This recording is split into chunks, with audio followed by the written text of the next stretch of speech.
All right, guys. So I want to answer a common question that I get. Now, some people watch my videos, they learn about my past history with extreme diets, doing keto and carnivore.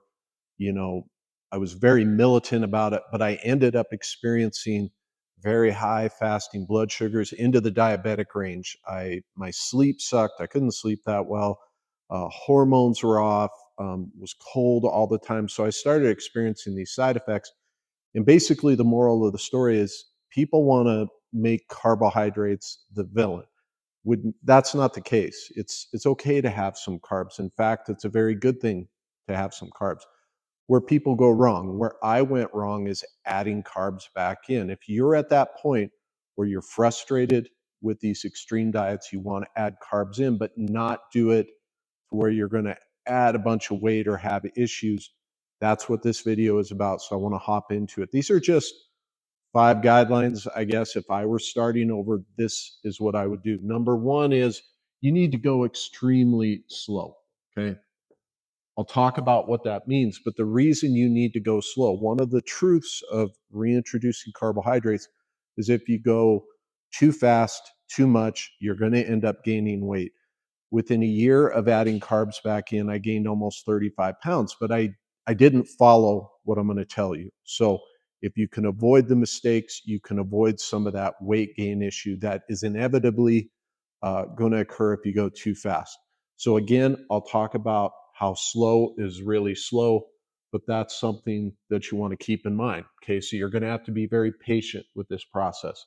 The second thing is you need to add in the right carbs. Okay, so what does that mean?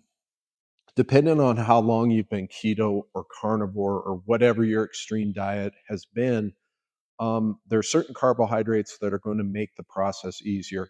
In the beginning, I would stick with very easy to digest carbohydrates. What does that mean? I would stick with ripe fruits. I would stick with things like honey, even some fruit juices if you tolerate them. I would be a little more careful with some of the starchier carbohydrates, excuse me, uh, sweet potatoes, rice, russet, or Yukon potatoes, those sorts of things. Not saying you can't. I would just be very careful in the beginning. We want those easy to digest carbohydrates in the beginning, and we'll talk about how to kind of move through that process as we go. Okay, so we know we want to be patient. We know we want to start with the right carbohydrates. The next question is, how many should I add back in? As a general rule of thumb, this is not going to apply to everybody, but I would say 10 to 20 grams of carbohydrates per week.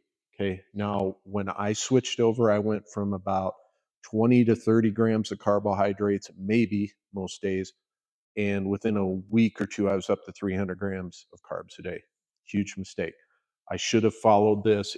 If you're at, say you're at 30 grams a week right now, or excuse me, 30 grams a day, bump it up to 40 to 50 grams of carbs a day. Do that for a week, and then the next week you can bump it up a little more. If you find that going at this slow of a rate is working really well for you, you can accelerate that. Don't get too crazy.